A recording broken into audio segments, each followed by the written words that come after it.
es un placer, El Salvador, volvernos a reencontrar en este espacio de entrevista, 8 en punto. Soy Sergio Méndez, su anfitrión. Esta noche estaremos conversando con 3 legisladores de diferentes partidos políticos al interior de la Asamblea Legislativa. El diputado Francis Sabla, por parte del partido Gana, Mario Ponce del partido PCN y el doctor Norman Quijano del partido Arena. Con ellos conversaremos acerca de la situación que vive nuestro país, presupuesto general de la nación dentro del ejercicio fiscal 2017, entre otros tópicos más que interesantes, señores, en nuestro país. Señores, saludamos a Banco Agrícola porque hace posible el primer segmento de la entrevista. Y bueno, señores, les planteamos la pregunta, producción, acompáñeme para que usted sea parte activa de la entrevista 8 en punto. Dice así: ¿cree usted que ha mejorado la economía del país según lo mencionado por parte del gobierno, quien dice que se va a crecer 2% este año, a diferencia de otros tanques de pensamiento que dicen que eso no es cierto? Lo cual dijo el gobierno hace pocos días. Un 17% dice que sí, que ha mejorado la economía, y un 83% dice que no, de 213 votos, señores, sin haber iniciado la entrevista. Tomamos asiento, nos incorporamos y con gusto le damos la bienvenida a los diputados que nos acompañan esta noche. El señor Mario Ponce. Caballero, buenas noches, Sergio. Fue un placer saludar a nuestros amigos televidentes y por supuesto a mis compañeros diputados. Gracias. Don Francis Sabla, un placer, señor. ¿Cómo está? Gracias por la invitación. Un saludo a toda la teleaudiencia de Sergio y Canal 33. Muchísimas gracias a ustedes por tomarnos en cuenta. Y también le damos la bienvenida al doctor Norman Quijano. Señor, un placer. Con Muchas el permiso, gracias. Francis, gracias por su tiempo, doctor. A la orden, Sergio. Buenas noches, amables televidentes. Señores, arrancamos producción con el tradicional collage de noticias como punto de partida de los tópicos que abordaremos con los caballeros que nos acompañan esta noche y con todos ustedes. Dice así: Funes habría violado la ética y la ley a aceptar dinero externo de Brasil. Para tanques de pensamiento, el crecimiento no será mayor del 2%. Alcaldes al gobierno: si hay crecimiento económico, ¿por qué no nos han dado el FODES?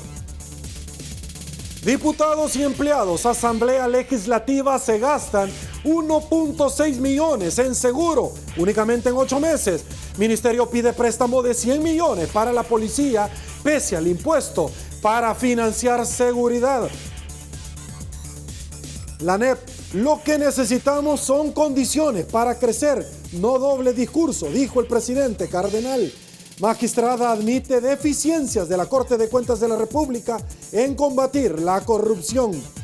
Fiscal asegura que presupuesto asignado solo les alcanzaría para funcionar por 5 meses únicamente.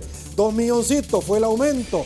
Fiscal: si no tenemos los recursos, pensaré en una CICIG, algo que El Salvador a gritos la pide.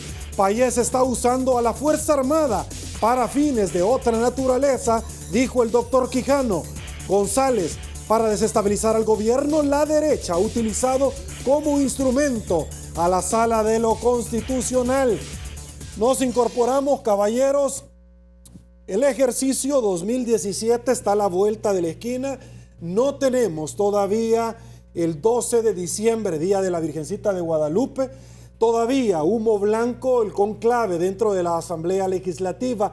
Muchos acusan al gobierno de que no están incorporadas las pensiones, no está incorporado todavía ciertas prerrogativas como la del IFA, no están asignados dentro de estas deudas que se tienen con antelación, como los intereses previsionales, entre otros rubros. Mario Ponce, también extensiva para los caballeros, ¿ustedes están conformes con el proyecto de presupuesto 2017 presentado por Hacienda, por favor? Por supuesto que no estamos de acuerdo, lo estamos revisando de forma minuciosa. Hay algunas cifras que obviamente no están bien sustentadas. Por supuesto que lo único que es real es el plan de gasto, no así el plan de los ingresos posibles que vamos a recibir. Y los ingresos deben de ajustarse, los gastos, perdón, deben de ajustarse a los ingresos reales del país. Y eso es lo que nosotros, por supuesto, debemos de analizar dentro del presupuesto con criterio técnico. Hemos estado revisando cada uno de los rubros. Nosotros estamos claros que la única cifra real con la que podemos obviamente contar que, porque ahí es un hecho consumado, es un hecho pasado, son los ingresos recibidos en el 2015. Ese debe ser el soporte o los ingresos que de alguna manera debemos de proyectar para medir el plan de gasto, pero el plan de gasto viene de alguna manera aumentado considerablemente, y hoy que estamos viendo una situación en la que no se les ha pagado el FODES o no se les ha hecho el traslado del FODES a los alcaldes de octubre, noviembre y diciembre, se está pagando, se pidió hacer, en la emisión de bonos, hay alrededor de 220 millones de dólares que van para terminar el 2016, pagar proveedores. Hay muchos proveedores como los que proveen cuadernos, uniformes, zapatos en el programa del Ministerio de Educación, así como al resto de proveedores de las instituciones del Estado. Entonces, cuando vienen y nos están planteando de que el país ha crecido el país va a crecer el 2.5 al terminar este año, no cuadran las cifras, porque uno dice, bueno, si ha crecido 2.5, ¿cómo es posible que tengamos problemas de ingresos para soportar el gasto del 2016 y no logremos terminar al 31 de diciembre con la mesa limpia? Mario, antes de darle paso a los dos caballeros, usted representa en su partido a varios alcaldes. El FODES se le debe, sin embargo, el Ministerio de Educación, usted me llamó la atención ahorita. Producción, acompañen por favor como respaldo de lo que yo estoy hablando. Gastó $550,000 en un estudio profundo el Ministerio de Educación para determinar las características de todas las escuelas y las limitaciones que cada uno de ellos tenía. ¿Cómo es que pueden gastar $550,000 en esto, Mario? Más de $500,000. Son de las situaciones contradictorias que por supuesto siempre hacemos el señalamiento. Yo estuve el día viernes de la semana pasada en la grabación del Walter Tilo Denninger, y quiero decirte que las autoridades educativas de todos los institutos nacionales del país están preocupados porque el bono de 6 meses, ellos reciben un bono para poder obviamente contratar personal que no se los contrata el Ministerio de Educación, sino que los contratan a través del CDE, del Consejo Directivo Escolar, que son personal de limpieza, que no están con plazo oficial, sino que lo administra la Junta Directiva de Padres de Familia con el resto de los maestros involucrados. Y por ejemplo al Walter Tilo no le han entregado $128,000, y ahí la gente está diciendo, bueno, los empleados, y nos van a pagar. Yo le di esperanza, porque se nos dijo la semana pasada que el crédito puente este día sí va a ser la transferencia del crédito puente. Esperamos que Hacienda esté haciendo el traslado a Educación en el transcurso del día miércoles. Pero hay ciertos días de compensación. ¿Para pagarles otro crédito?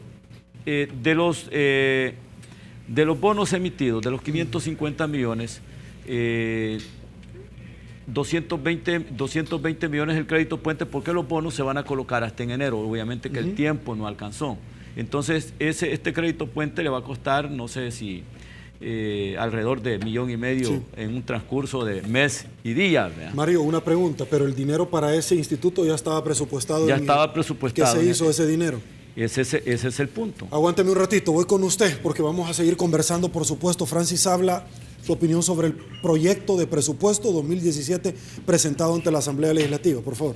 Gracias, Sergio. Yo creo que tal y como está el presupuesto no se puede aprobar.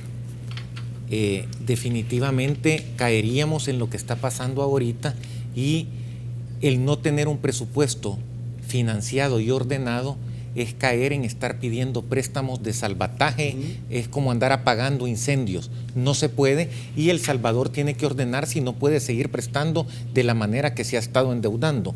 Yo creo que sí es contradictorio cuando tú ves que la recaudación del IVA ha disminuido y se dice que hay un crecimiento económico. No puede haber un crecimiento económico si la recaudación de impuestos ha disminuido. Yo creo que hay varios termómetros que tú puedes emplear, y también hay que hacer resaltar que no se puede seguir gastando más de lo que ingresa. Cuando tú ves el montón de plazas del Estado, eso es mina y es gasto. El gasto tiene asfixiado al país. Entonces, aquí hay que hacer una reingeniería. Y esta reingeniería, un ministro la propuso que creyó que iba a ser el ministro de Hacienda en el 2009. Aquí hay que hacer un rediseño de la deuda, hay que hacer un refinanciamiento total de la deuda. No podemos permitir que nos sigan clasificando mal, ya las consecuencias se ven.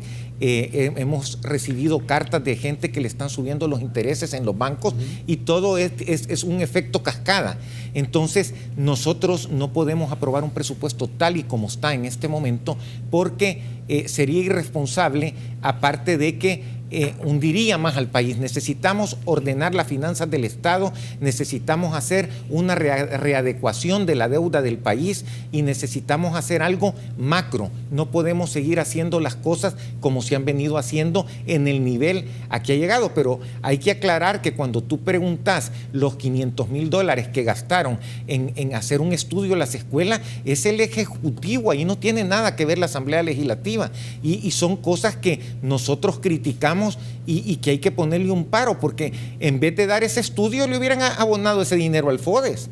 No le pueden estar dando a otras instituciones dinero para que contraten más plazas y no se le pueden dar a otras instituciones. Esto es como una empresa pequeña, una casa. Tú no podés gastar más de lo que te ingresa, y si empezás a gastar más con una tarjeta de crédito que lo que te ingresa, los intereses y todo, va a haber un momento en que no los vas a poder pagar, ¿verdad?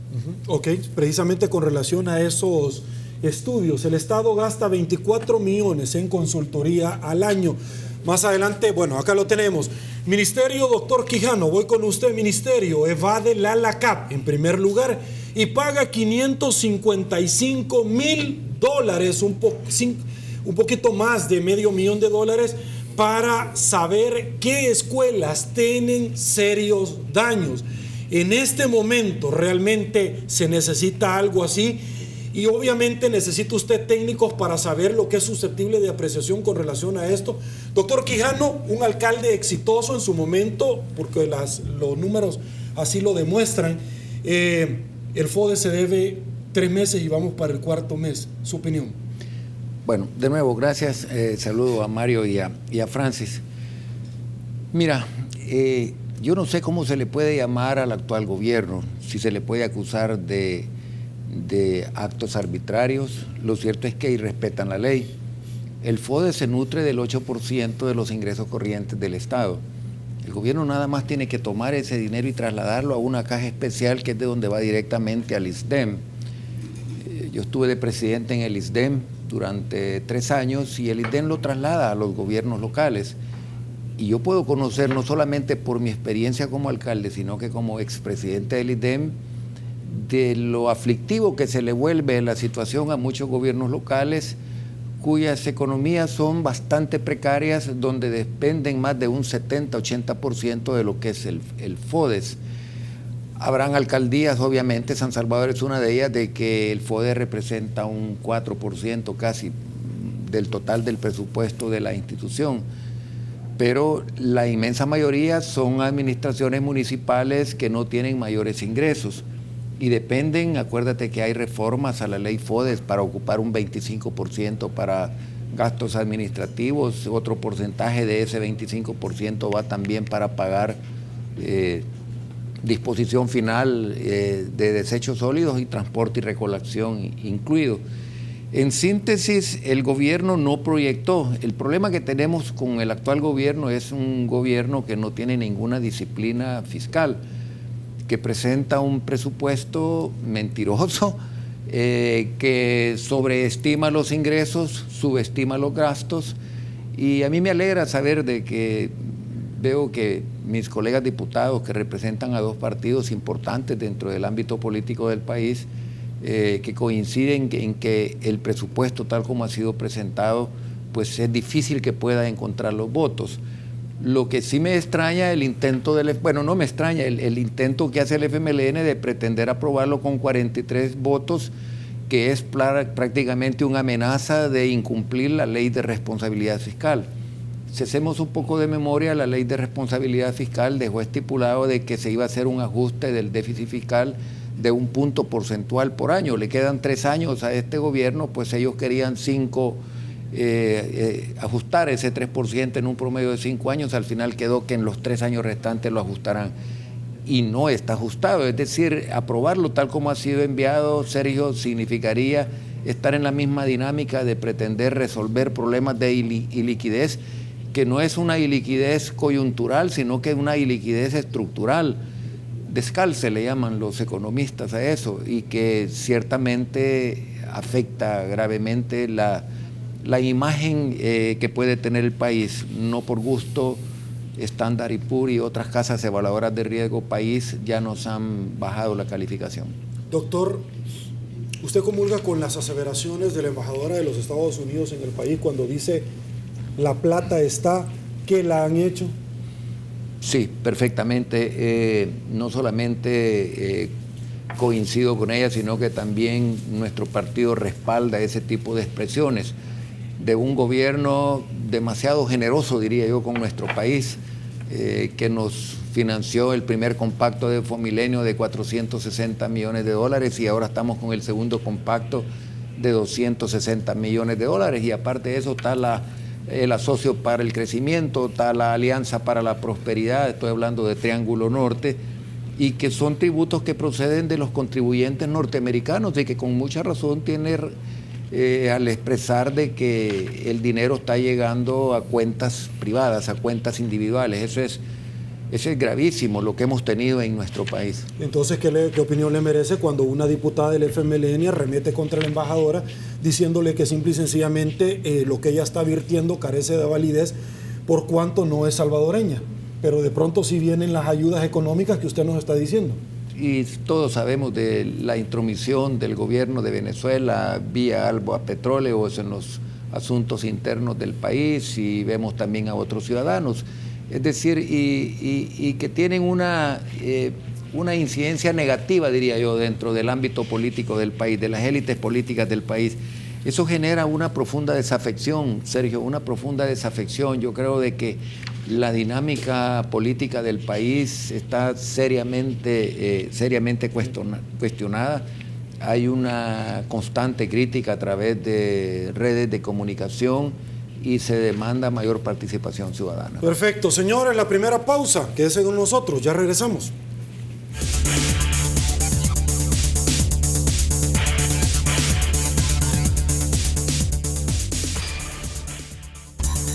Estamos de regreso, mil gracias El Salvador. Y bueno, luego del anuncio de varios anuncios que realizar el presidente de la República como este para tanques de pensamiento, el crecimiento no será mayor al 2% como ha dicho el Ejecutivo. Fuimos a las calles y le preguntamos al pueblo salvadoreño, aquel que está bien, pero bien en contacto con la realidad nacional. Le preguntamos sobre este tema y esto nos dijeron. Escuchemos. No. ¿Por qué? Hay un gran déficit. Para empezar, el desempleo está casi a un 45%. Y según van pasando el tiempo, igual sigue aumentando el déficit. Nunca. ¿Por qué? ¿Por qué no? Porque la situación está muy difícil aquí. La delincuencia no deja trabajar a las personas individualmente. En los trabajos no te dan trabajo si ya pasas de 30 años. A los bichos no tienen experiencia y no les gusta trabajar tampoco. Entonces aquí por gusto. Económicamente el país está mal. Es más, aún el gobierno está pidiendo préstamos para poder salir de la crisis en el que se encuentra el país. Este gobierno nos ha venido a... Bueno, yo no le doy a ningún partido político, ¿verdad? Pero este gobierno ha venido como que a tirarnos más a la pobreza, siento yo. No ha hecho nada. Ok, eso es lo que piensan los salvadoreños encuestados. Antes de pasar al otro tema, que es combate a la corrupción en nuestro país, usted quería decir algo antes de irnos a una pausa. Sí, Sergio, del tema que hablábamos de la embajadora de Estados Unidos, yo creo que a los diputados que se han referido un poco groseramente y quizás mal educados, yo quisiera recordarles que hay más de 3 millones de salvadoreños en los Estados Unidos. El Fomilenio fueron más de 700 millones. Yo creo que no es la forma de tratar a un socio. Estados Unidos es socio. Las exportaciones del Salvador, la mayoría de las exportaciones son para los Estados Unidos y pagan. No sé a dónde creerían que podríamos exportar nosotros y que paguen. Entonces yo creo que se debería tener mucho más cuidado y respeto a una embajadora que está haciendo un trabajo por el bien del país, ¿verdad? Francis, cambiando de tema, ustedes han endosado el respaldo al trabajo que está realizando el señor fiscal general de la República, y él ha dicho: no tengo plata. Y yo muchas veces lo he dicho acá en esta tribuna de entrevista, porque la ley orgánica del Ministerio Público faculta al titular de poder nombrar fiscales especiales, como los títulos irregulares que se investigaron hace muchísimo tiempo, ustedes recordarán. El fiscal ha dicho, el licenciado Meléndez: me están llevando a que yo traiga la CICIG. Y ciertamente la Fiscalía, si sigue por nuestras siglas en nuestro país, y ciertamente no solamente viene este organismo internacional para la impunidad, sino que también trae plata debajo del brazo, así como los niños que dicen de pronto cuando vienen al país. ¿Cuál es su opinión? Porque siguen arremetiendo contra el señor fiscal general de la República y contra la Sala de lo Constitucional. Bueno, yo quiero decirles que nosotros hemos dicho que hay que darle todo el apoyo al fiscal. Creo que están funcionando los pesos y los contrapesos cuando tú hablas también de la sala. Hay que dejar que las instituciones funcionen, y que también no le podemos pedir peras al olmo. El fiscal no puede dar resultados y no puede hacer trabajar la fiscalía si no tiene los recursos. 2 milloncitos ha sido el aumento. No se puede, y nosotros hemos dicho que se le tienen que dar más los recursos, y por eso hemos dicho que así como está el presupuesto, no estamos dispuestos, tal y como lo han mandado, a apoyarlo, porque sin recursos la fiscalía no puede trabajar. Nosotros estamos dispuestos. Yo he hablado con varios de mis compañeros y me han dicho: Francis, hay que apoyar la fiscalía, y lo vamos a hacer. Nosotros estamos dispuestos a apoyar todo el trabajo que lleve al país a la transparencia, a apoyar el trabajo de la policía, a apoyar el trabajo de la fiscalía. Debemos de hacerlo, porque si no, no podemos exigir resultados si nosotros no damos ese apoyo. El jefe de Probidad, Mario Ponce, ha pedido mayor cantidad de gente para ayudarle. Están investigando a 60 funcionarios y exfuncionarios, de los cuales ya vimos 72. 72, ya aumentó la lista. Ya está el primer condenado, el exdirector del Seguro Social, el señor Flores.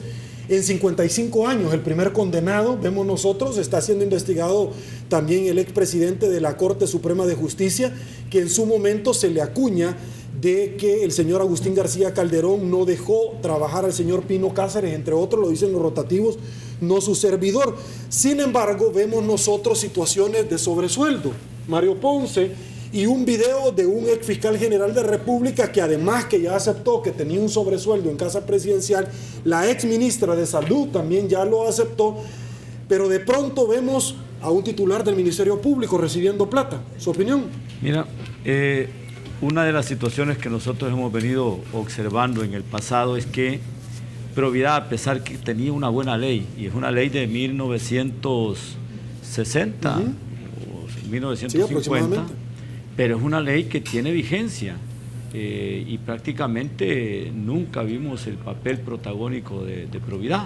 Hoy Probidad tiene fuerza, tiene vida, porque los 4 magistrados de la Sala de lo Constitucional le pusieron el interés, le pusieron de alguna manera fuerza, y la posicionaron. Muestra de ello de que Probidad empezó a hacer su trabajo, porque antes pareciera que era una institución pasapapeles, ¿verdad? Que llevabas tu declaración de probidad, revisaban, y pues si te daban de fiel cumplimiento, y no se reportaba, digamos, el crecimiento patrimonial de la persona, obviamente, que estaba saliendo del cargo. Hoy creemos de que esa es una de las grandes ventajas que tenemos, porque hay 4 magistrados de la Sala de lo Constitucional que han fortalecido Probidad. O sea, hay que entender, y han contagiado a otros magistrados de Corte Plena para que se sumen a este esfuerzo. El papel que hasta este momento está jugando el fiscal, por supuesto que es bueno, y quiero decirte que hemos venido desde hace buen rato señalando que la Fiscalía no puede hacer milagros, no puede hacer milagros. Y aquí con las disculpas que el doctor no nos queda, ¿no? Los 4 gobiernos de Arena tuvieron siempre a los fiscales en el pasado. Tú fuiste fiscal, lo tuvieron abandonado, nunca le dieron la plata. Entonces, que la Fiscalía necesita, o sea, estos gobiernos han mantenido el mismo ritmo.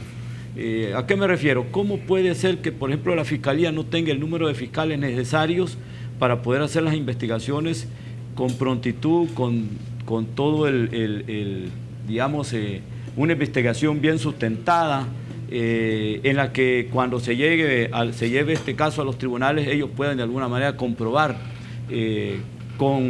documentalmente como los testigos que por supuesto deben de aportar sus pruebas. Entonces, hoy hablábamos, un fiscal tiene alrededor de 80 casos, y yo le preguntaba, ¿cuál de los 80 casos es más importante para un fiscal? Los 80, por supuesto, y cada caso tiene 500 folios, 400 folios, y un fiscal tiene que leerse cada folio de ese caso para ir a hacer la acusación a los tribunales correspondientes. A veces se caen casos porque hay fiscal que tiene, de esos 80 casos, se programan a la misma hora. Y ahí es donde hay ciertos jurados que al final, ciertos tribunales que el jurado obviamente el caso no se lleva a feliz término porque no está la parte fiscal.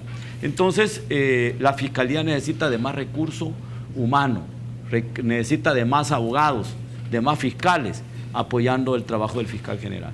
Ok, doctor Norman Quijano, imposible que usted me acompañe esta noche y que yo no le articule la pregunta que a continuación voy a desarrollar. Ex candidato a la presidencia, doctor Quijano, el señor Mauricio Funes, que recibió fondos de Taiwán que arremetía contra su persona, está huyendo en Nicaragua. El señor Saca, que dividió a la derecha, hoy por hoy está siendo procesado. El ex fiscal general de la República, que ha dicho que recibió sobresueldos del señor Funes y del señor Salvador Sánchez Serén, y que en su momento, para variar, el señor Funes lo negó. La ministra de Salud en aquel entonces dijo, no es cierto, yo también recibía, y muchos más. ¿Cuál es su sensación ahora, luego del tiempo, cuando usted vio a un fiscal general que además que decía respete al fiscal, nunca investigó acusaciones que electoralmente el partido Arena pretendió dentro de la fiscalía? Pero adicionalmente a esto, tampoco investigó temas como el Chaparral. ¿Cuál es su sensación después de todo esto, doctor? Bueno, mira, Sergio, la corrupción ha existido siempre, los delitos contra la hacienda pública han existido siempre. Lo que es impresentable y lo que es intolerable son los niveles de impunidad. Cuando tú ves a un partido político gestionando un asilo político para un delincuente, podría decir yo para un prófugo de la justicia, estamos en una situación difícil porque es el partido que está en el poder. La figura del asilo político no se da para las personas que son perseguidos por corrupción. La figura del asilo político se da pues para que realmente es perseguido político, y no puede el FMLN estar persiguiendo, no está persiguiendo el FMLN al expresidente Mauricio Funes. Nicaragua es un país que poco a poco, es un gobierno, que poco a poco se ha ido distanciando de la democracia. Prácticamente han caído en una dictadura, y en una dictadura que tolera y que permite la presencia en su territorio de personas vinculadas a graves casos de corrupción. En Nicaragua está Luis Rabé, el expresidente del Congreso de Guatemala, protegido, seguido por la CICIG y como te repito, perseguido por la justicia. Plaza Fantasma, doctor. Por Plaza Fantasma dentro del Congreso de la República de Guatemala. Ese caso llama poderosamente la atención porque la corrupción o los delitos se presentan con mayor frecuencia cuando hay altos niveles de impunidad.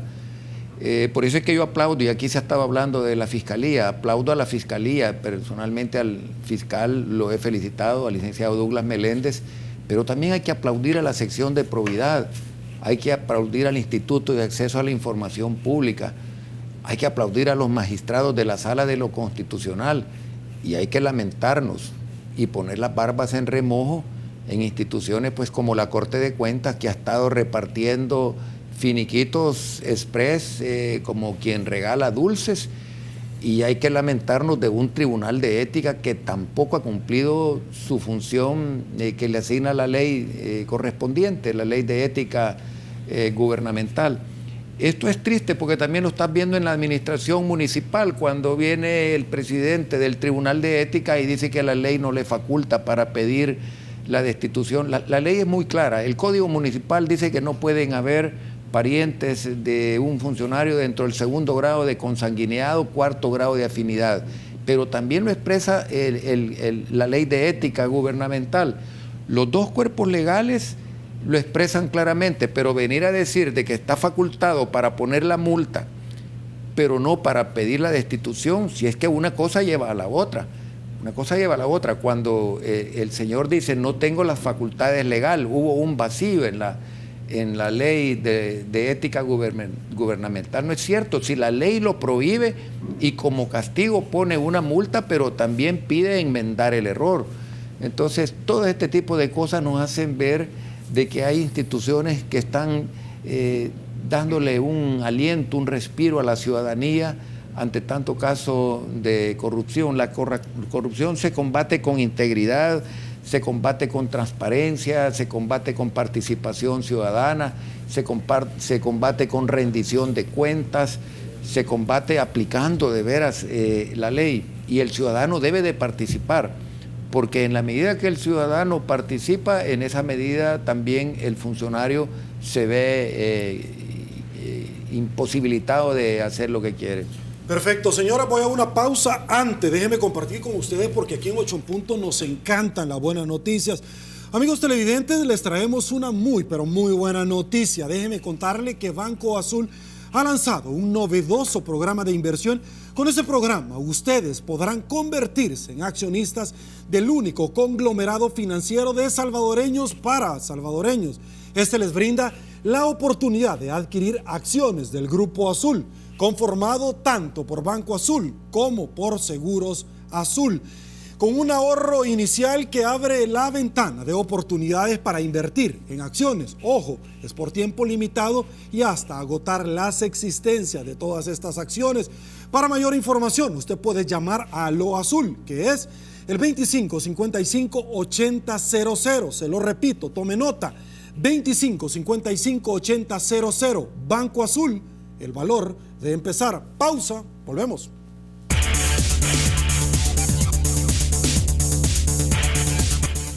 Estamos de regreso, El Salvador. Mil gracias por su preferencia. El profesor Salvador Sánchez Serén, luego de haber pronunciado un discurso el pasado fin de semana y se refirió, entre otros tópicos, a un selecto grupo, incluyendo damas que se encontraban en silla de rueda, se refirió precisamente al tema seguridad, donde dijo que esta había mejorado.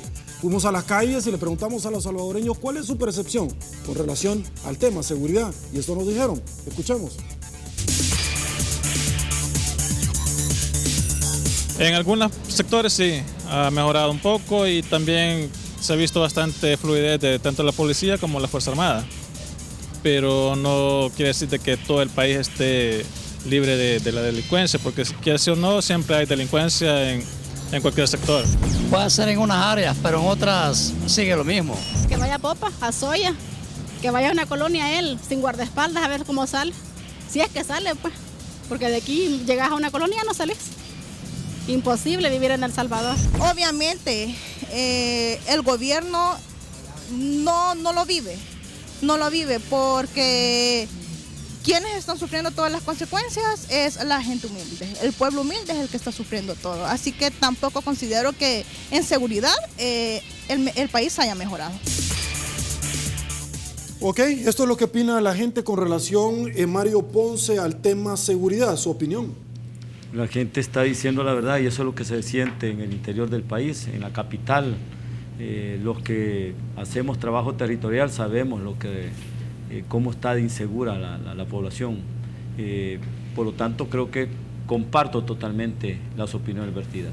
Ok, vimos nosotros en una nota en el collage, producción, acompáñeme, donde están cuestionando al gobierno que se está pidiendo un presupuesto más amplio en tema para el rubro de seguridad, cuando hay un impuesto focalizado a los dispositivos electrónicos, a las llamadas de teléfono celular y otros elementos más.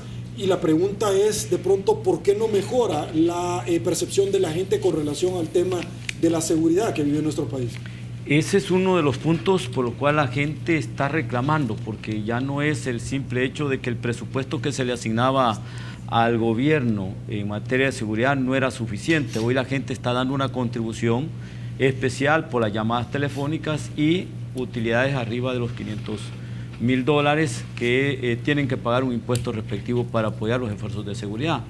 Lo que sucede es que, y aquí nos fuimos todos, vamos a decirlo, nos fuimos no nos dimos cuenta al momento de aprobar el proyecto, y creo que va a compartir Francis y el doctor Norman Quijano el hecho de que haber dejado dentro de la ley que estos fondos hubieran sido orientados exclusivamente a materia de seguridad.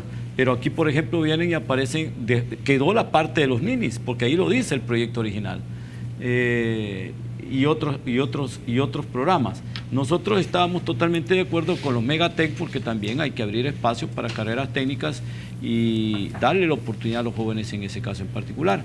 Pero, ¿cómo es posible, por ejemplo, que de 16 millones solamente le estés trasladando 7 millones a la policía de la contribución especial, cuando la contribución especial nació de forma natural, exclusivamente, bajo el pretexto que era para apoyar los esfuerzos de seguridad?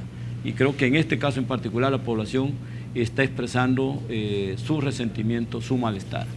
Ok, voy con usted, Francis Sablas, también sobre este mismo tema de seguridad en nuestro país. Yo creo que la palabra seguridad se queda corto, y yo me voy a ir un poco más allá, ya que se van a celebrar, para los que lo van a celebrar, los acuerdos de paz. Cuando se hicieron los acuerdos de paz, nunca se hizo los acuerdos para una posguerra. Ahora estamos viviendo otra guerra, por eso te digo que cuando te referís a seguridad, te quedas corto en tus palabras. El país, desde el momento que tú ves que los ataques son con M16, que la Fuerza Armada está en las calles y que hay enfrentamientos, y si tú te recordás cómo empezó la guerra, tú estás viviendo de nuevo esa historia. Y ahorita ya no es un problema simple y sencillo de seguridad. Estamos en un conflicto interno grave en el país, que no se puede seguir viendo como un problema pequeño de seguridad. Yo creo que la percepción de la gente te lo dice, y nosotros que andamos en el territorio podemos darnos cuenta que, si bien es cierto, y lo dice la gente, en algunos lugares ha mejorado un poco, no ha mejorado en sí las extorsiones que se siguen pagando. Y si tú ves los enfrentamientos que han habido el día de ahora, en el fin de semana, son enfrentamientos tipo de guerra. Entonces yo creo que ya no se puede seguir viendo como un problema de delincuencia, aparte de que se ha declarado que son lo que se está viviendo, se han declarado terroristas. Entonces yo creo que aquí hay una confusión cuando tú declaras terrorista a estos personajes. Ya no puedes decir que es un problema de delincuencia común. Yo creo que las medidas se quedan pequeñas para poder dar los resultados que el país necesita. Doctor Quijano. Sergio, en las encuestas de opinión, el ciudadano se queja en primer lugar de la inseguridad que vive en su comunidad, en su barrio, en su colonia. En segundo lugar, se queja del desempleo. Lo acaban de apuntar acá en este programa. El presupuesto de la cartera de Justicia y Seguridad Pública llega a cerca de 500 millones de dólares. Se aprobaron 155 millones de dólares también para reforzar la seguridad. Se acordaron medidas extraordinarias y se les dio otro monto también adicional. Hay impuesto a los grandes contribuyentes. Justamente ahora en una sesión conjunta de la Comisión de Hacienda y de Seguridad se estaba hablando de otro préstamo de 100 millones de dólares para apuntalar también la seguridad. Nuestro partido ha estado contribuyendo permanentemente en este tema, hemos dado aportes importantes, se han hecho 3 propuestas de ley que dentro de la comisión se han negado a que las podamos estudiar. Una es una elaborada por el ingeniero Rodrigo Ávila del registro de las pandillas. Se quiere perseguir a las pandillas, pero no se quiere tener identificado ni registrado. El señor de la tienda, el señor del car wash y el mismo policía sabe quiénes son los pandilleros, pero no están identificados en un registro.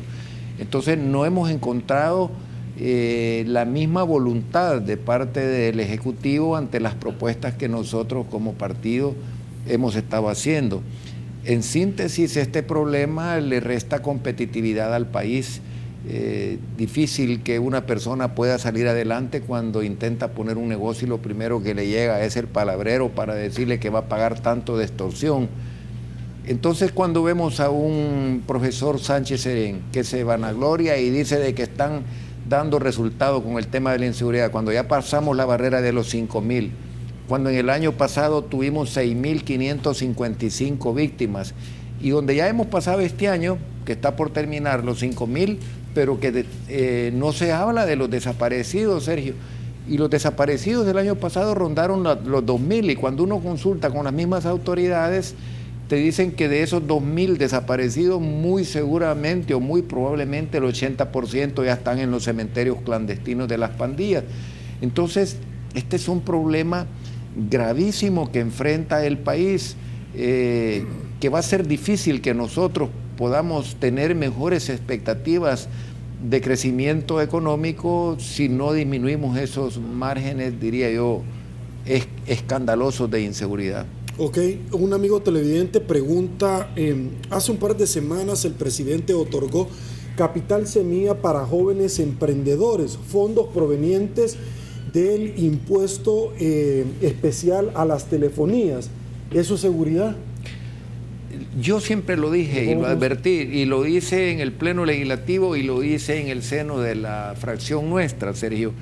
El término de combate a la inseguridad es un término pues bastante amplio, ¿verdad? Decir que estamos combatiendo la seguridad puede ser a través de la prevención, pero lo que necesitamos, y por eso es que ahora hablábamos de la necesidad que el gobierno priorice los gastos, es decir, yo tengo aquí el tema de los $100 millones, cómo se piensan distribuir, y habla de infraestructura policial, 35.528.435. Es importante la infraestructura policial, pero ahorita lo que necesitamos es que le paguen el bono a los policías con puntualidad, que les mejoren su salario, que los equipen mejor, que los adiestren mejor, que las personas viudas de los elementos de la corporación policial puedan no tener una ayuda paupérrima como lo tiene ahora, que muchas veces tardan hasta 3 meses para darle un modesto aporte, sino que se velara más por la seguridad social.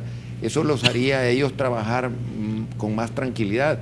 Así como cuando estábamos en el conflicto armado, que se creó una colonia especial donde vivían los mandos militares, la colonia Manuel José Arce, pues ya deberíamos de estar pensando en establecer sitios donde los policías puedan vivir con seguridad, con su familia, y no estar metidos dentro de comunidades donde están identificados y rodeados de pandilleros. Ok, la misma pregunta, ¿esto es seguridad?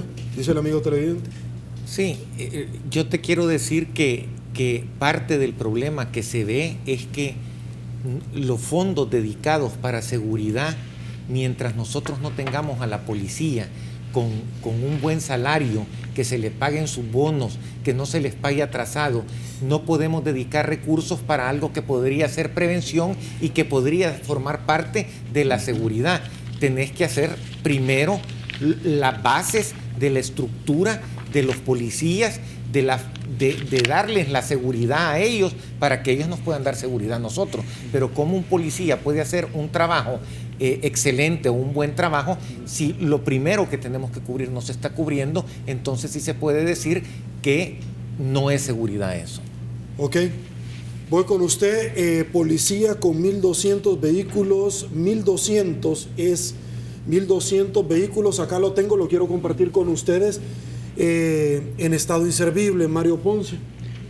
La flota de vehículos de la policía son 5.600 vehículos, que por supuesto no son suficientes.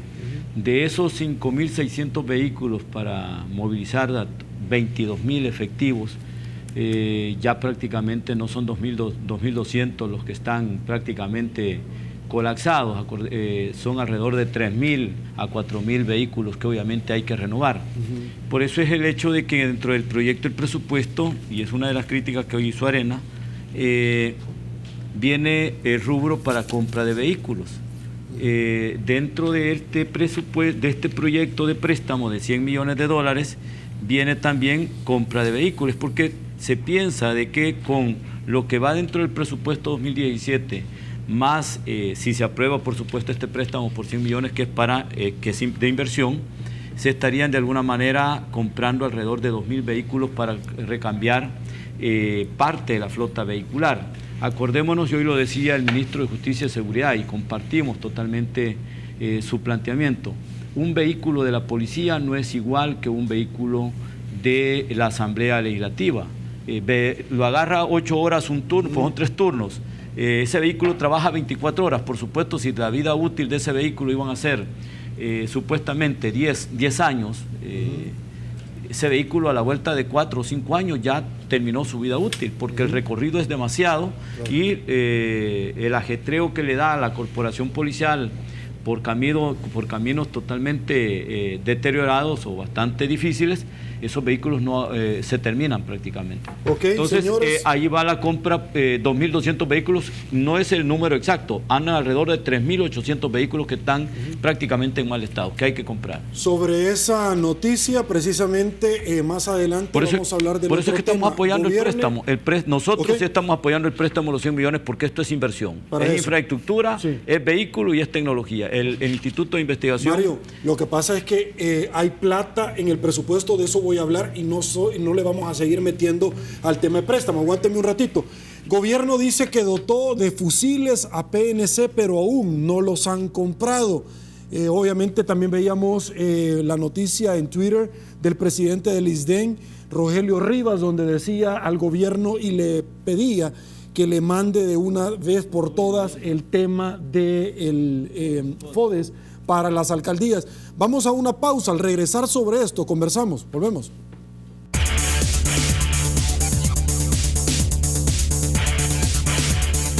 Señores, estamos de regreso. No tenemos mucho tiempo, pero imposible. El pueblo salvadoreño me está trasladando en las redes sociales una pregunta que me parece interesante, y es que estamos hablando, usted decía, estamos apoyando un préstamo.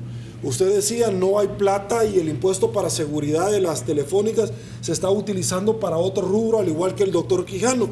Entonces yo debo de preguntarles a ustedes si realmente se siguen con este tipo de préstamos, al igual que los salvadoreños están cuestionando que no hay plata para el escalafón de maestros de salud, etcétera. Cuénteme, ¿cómo es que el gobierno se gasta 24 millones de dólares en un año para el tema de asesores? El Ministerio de Educación, $550,000, más de 8 millones en un seguro médico hospitalario en la Asamblea Legislativa, y hace donaciones de $550,000 la Asamblea Legislativa, y cuando el señor Cifrido Reyes estaba, donaban 3 millones a una ONG y $150,000 en obras de arte. Cuénteme, ¿cómo es que no hay plata? Mario, empiezo con usted. Mira, como yo planteé el hecho de apoyar este préstamo, y creo que eso obviamente es lo que ha provocado tu planteamiento, nosotros en efecto creemos de que este préstamo en particular es inversión, y hoy nos contaron la realidad cruda de los policías. Ellos salen a hacer trabajos, a hacer operativos, regresan y no hay ni un lugar donde darse una ducha, donde cambiarse, donde descansar. Entonces las 370 sedes policiales que están, no son sedes policiales, son casas cualquiera, que allí prácticamente no tenés una forma para que el policía venga y descanse un poco después del ajetreo. Por supuesto que esta es inversión, y la inversión hay que apoyarla, Sergio.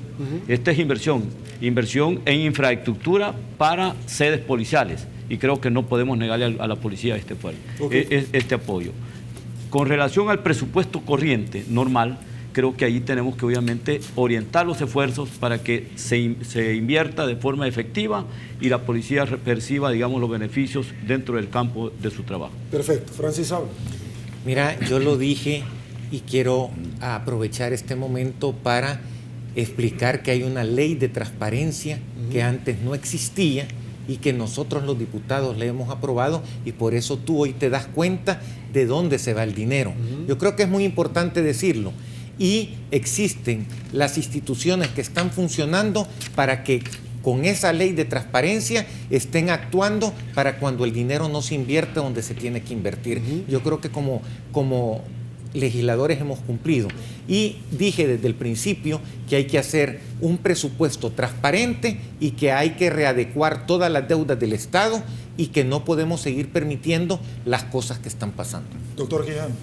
Sergio, el año pasado, el 2015, fue un año catastrófico en materia de seguridad. Rompimos récord.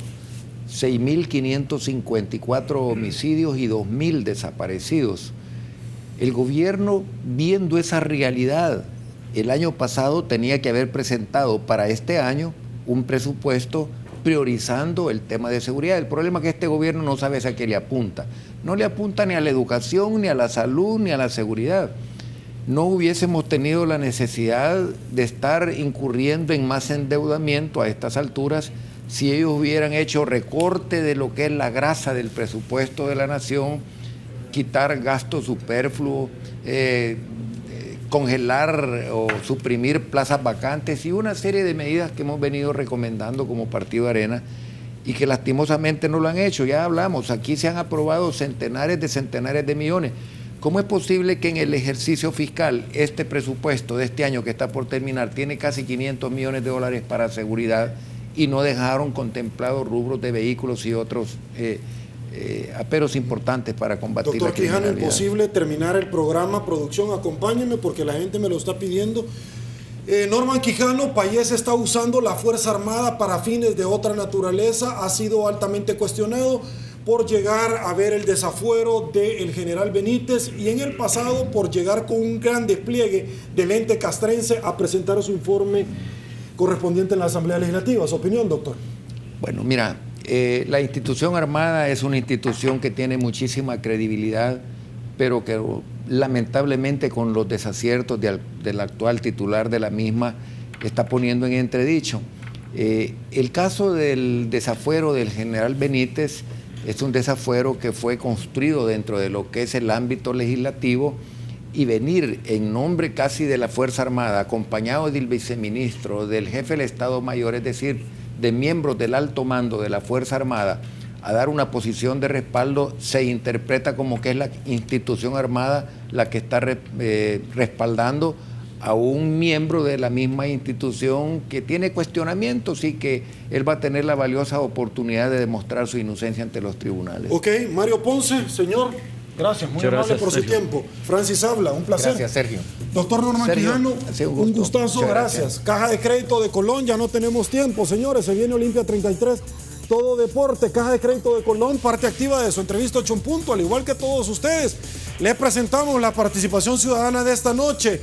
¿Cree usted que ha mejorado la economía de nuestro país según lo mencionado por parte del gobierno? Hace pocos días un 17% dice que sí, un 83% que no ha mejorado, como el gobierno dice. De 278 votos, siga participando, 8 en punto no duerme. Soy Sergio Méndez, así son las cosas, hoy por hoy en nuestro país. Será hasta mañana. Si le gustó la entrevista, coméntela. Pase muy buenas noches y una vez más que el Señor nos bendiga a todos.